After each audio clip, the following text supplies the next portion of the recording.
Hello everyone, welcome to our YouTube channel keep it simple. आज के video में हम बात करेंगे हीरो मोटोकॉर्प की, जिन्होंने कल यानी कि 10 फरवरी को देर रात अपने थर्ड क्वार्टर के रिजल्ट्स डिक्लेयर किए हैं। कंपनी का प्रॉफिट पिछले साल के मुकाबले 37% गिर करके 683 करोड़ रहा है, और जो नंबर्स हैं वो एक्सपेक्टेशन के हिसाब से रहे हैं।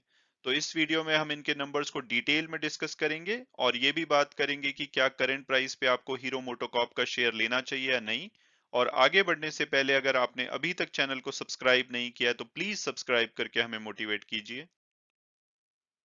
तो सबसे पहले अगर बात की जाए कंपनी ओवरव्यू की, तो hero MotoCorp technologically advanced motorcycle और स्कूटर्स को डिजाइन और डेवलप करता है, और इनके कस्टमर्स दुनिया भर में फैले हुए हैं। और 2001 में ये दुनिया के लार्जेस्ट टू व्हीलर मैन्युफैक्चरर बने थे सेल्स वॉल्यूम के हिसाब से, और पिछले 20 सालों से इन्होंने ये टाइटल मेंटेन किया हुआ है। इनकी जो प्रेजेंस है वो 40 से ज्यादा कंट्रीज में है, जिसमें कि एशिया, अफ्रीका, साउथ और सेंट्रल अमेरिका के देश आते हैं। और अगर भारत की बात की जाए, जो दुनिया की सबसे लार्जेस्ट टू व्हीलर मार्केट है, उसमें इनका 50% से ज्यादा का मार्केट शेयर है। और अब अगर बात की जाए कंपनी के थर्ड क्वार्टर के फाइनेंशियल्स की, तो कंपनी का प्रॉफिट पिछले साल के मुकाबले गिरा है, और उसका मेन रीजन है कि जो रॉ मटेरियल की कॉस्ट में वृद्धि देखी गई है, उसके अलावा पेंडेमिक के चलते जो डिमांड में कमी आई है, उसके चलते इनका जो प्रॉफिट है पिछले साल के मुकाबले 36.7% गिर के 686 करोड़ रहा है दिसंबर क्वार्टर में। और जो एनालिस्ट एक्सपेक्ट कर रहे थे वो 682.5 करोड़ कर रहे थे, तो हम कह सकते हैं कि इनके जो प्रॉफिट के नंबर हैं उम्मीद के अनुसार रहे हैं। पिछले क्वार्टर के मुकाबले देखा जाए तो इनका प्रॉफिट 13.6% गिरा है। रेवेन्यू की बात की जाए तो पिछले साल के मुकाबले 19.5% गिर के 7,883 करोड़ रहा है। और यहाँ पे भी जो एनालिस्ट एक्सपेक्ट कर रहे थे वो 7,803 करोड़ कर रहे थे, तो हम कह सकते हैं कि उम्मीद के अनुसार ही इनके नंबर रहे हैं या थोड़े से बेटर कहे जा सकते हैं। पिछले क्वार्टर के मुकाबले इनका रेवेन्यू 6.7% गिरा है। एबिटा की बात की जाए तो पिछले साल के मुकाबले 32.1% गिर के 960 करोड़ रहा है। और यहाँ पे एनालिस्ट एक्सपेक्ट कर रहे थे 930 करोड़, तो उम्मीद के अनुसार या थोड़े से बेटर कहे जा सकते हैं एबिटा के नंबर भी। जो मार्जिन है एबिटा के वो 12.2% रहे हैं, जो कि पिछले साल 14.5% थे और पिछले क्वार्टर में 12.6% थे। तो वहां से कमी देखी गई है, और उसका मेन रीजन है कि जो रॉ मटेरियल की कॉस्ट बढ़ी है उसकी वजह से इनके मार्जिन पे प्रेशर देखा गया है। अगर इनके सेल्स वॉल्यूम की बात की जाए तो इन्होंने 12,92,000 स्कूटर और मोटरसाइकिल बेचे हैं थर्ड क्वार्टर में, और पिछले साल के मुकाबले इनके वॉल्यूम में 30% की कमी देखी गई है। और पिछले क्वार्टर के मुकाबले भी इनका जो वॉल्यूम है 10% के आसपास कम हुआ है। इसके अलावा कंपनी ने 60 रुपए का इंटरिम डिविडेंड डिक्लेयर किया है, जिसकी की रिकॉर्ड डेट 22 फरवरी होगी। अगर आप डिविडेंड में पार्टिसिपेट करना चाहते हैं तो आप इस डेट से 2 दिन पहले इसके शेयर खरीद सकते हैं, तो आपको डिविडेंड का लाभ मिलेगा। और ये जो डिविडेंड है 12 मार्च या उससे पहले पे कर दिया जाएगा।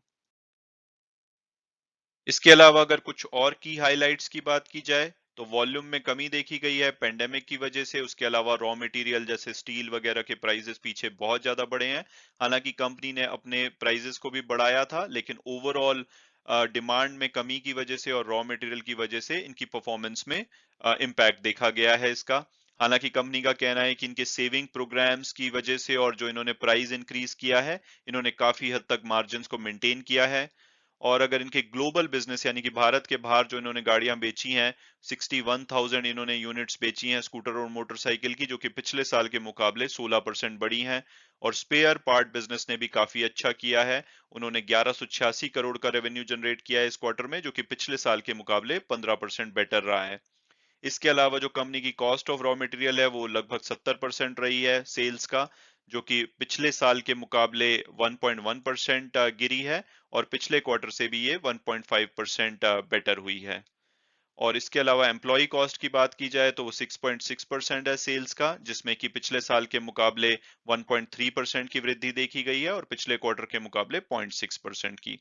इसके अलावा जो अदर एक्सपेंसेस हैं वो 10.3% रहे हैं सेल्स का, जिसमें कि पिछले साल के मुकाबले 0.5% और पिछले क्वार्टर के मुकाबले 1.2% की वृद्धि देखी गई है। और अब अगर बात की जाए कि भाई मैनेजमेंट का नेक्स्ट स्टेप्स के बारे में क्या कहना है, तो कंपनी का कहना है कि जो कमोडिटी का कॉस्ट प्रेशर है वो थोड़ा सा ईज हो रहा है, यानी कि उसमें थोड़ी कमी आ रही है। और जो सप्लाई इम्बैलेंस है वो भी करेक्ट हो रहे हैं। तो आने वाले क्वार्टर में हो सकता है कि इनके जो मार्जिन्स है वो इम्प्रूवमेंट दिखे उसमें। इसके अलावा कंपनी जो अपने सेविंग प्रोग्राम्स है उसको एक्सेलरेट करेगी, और जहां पे भी प्राइस इंक्रीज की रिक्वायरमेंट होगी वहां पे अपनी मोटरसाइकिल और स्कूटर के प्राइस बढ़ा करके ये मार्जिन को मैनेज करेंगे। इसके अलावा इलेक्ट्रिक व्हीकल पे कंपनी ने अपडेट दी है कि जो उनकी उसकी प्रोग्रेस है लॉन्च की, जो कि कंपनी ने कहा है कि मार्च तक ये लॉन्च हो जाएगा। हालांकि स्पेसिफिकली उन्होंने डेट नहीं मेंशन की है, लेकिन उन्होंने कहा है कि जो उसकी प्रोग्रेस है वो अच्छे से चल रही है। और जो ये व्हीकल है, इलेक्ट्रिक व्हीकल, ये इनकी जो मैन्युफैक्चरिंग फैसिलिटी है चित्तूर में, आंध्र प्रदेश में, वहां पे मैन्युफैक्चर किया जा रहा है। इसके अलावा कंपनी का कहना है कि इनकी जो इन्वेस्टमेंट और पार्टनरशिप है, जैसे कि एथर एनर्जी और गोगोरो के साथ, उसके साथ मिलकर के ये पूरा का पूरा ईवी का इकोसिस्टम बना रहे हैं, जिसमें कि ये product to technology, sale service, customer care, operation और इनोवेशन, सभी प्रकार की जो ईवी से रिलेटेड चीजें हैं वो बिल्ड कर रहे हैं। और अब अगर बात की जाए कि क्या करंट प्राइस पे हमें हीरो मोटोकॉर्प का शेयर लेना चाहिए या नहीं, तो सबसे पहले अगर इसकी पास्ट परफॉर्मेंस देखें तो पिछले 3 साल में इन्होंने 7% की नेगेटिव रिटर्न दी है। हालांकि कंपनी काफी अच्छी डिविडेंड पे करती है, इनकी डिविडेंड यील्ड लगभग 3.85% की है। तो डिविडेंड को अगर मिला लिया जाए तो इनकी पॉजिटिव रिटर्न रहेगी। लेकिन पिछले 1 साल में इन्होंने 23% की नेगेटिव रिटर्न दी है, यानी कि पिछला 1 साल कंपनी के लिए काफी खराब रहा है। हालांकि पिछले 1 महीने में इनका शेयर थोड़ा सा बेटर करने लगा है और इन्होंने 6% की पॉजिटिव रिटर्न दी है। और अगर डिविडेंड की बात की जाए तो इन्होंने पिछले साल भी 95 रुपीस का डिविडेंड दिया था, और इस साल में भी अगर 60 रुपए को ऐड कर दिया जाए, जो कि अभी इन्होंने डिक्लेयर किया है, उसको मिला करके इनका ओवरऑल इस फाइनेंशियल ईयर का डिविडेंड भी 95 रुपीस हो जाएगा। और अगर हम टिकर टेप के प्रोडक्टिव एनालिसिस को देखें तो इसका एवरेज प्राइस 3024 आता है, हायर साइड पे 3743 और लोअर साइड पे 2206। तो अभी जो कल की क्लोजिंग हुई है वो 2734 रुपए पे हुई है, तो हम ये कह सकते हैं कि अभी अपने एवरेज प्राइस से नीचे पे अवेलेबल है।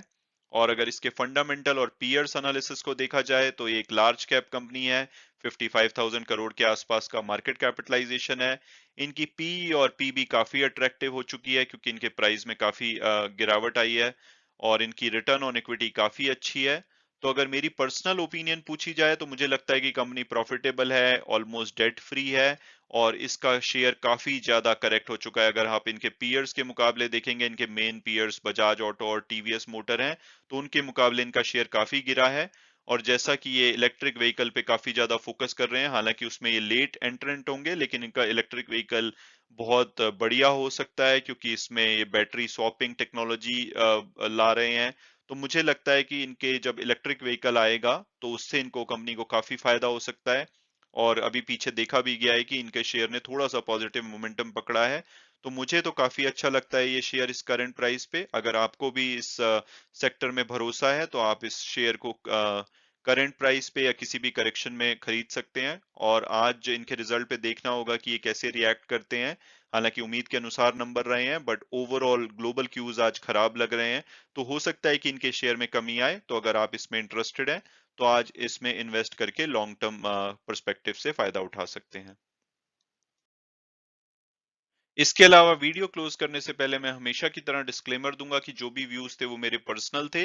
अगर आप किसी भी शेयर में इन्वेस्ट करना चाहते हैं तो अपनी फर्दर रिसर्च कीजिए, उसके बाद आपको ठीक लगता है तभी आप उसमें इन्वेस्ट कीजिए। Thanks so much for watching the video and God bless you all.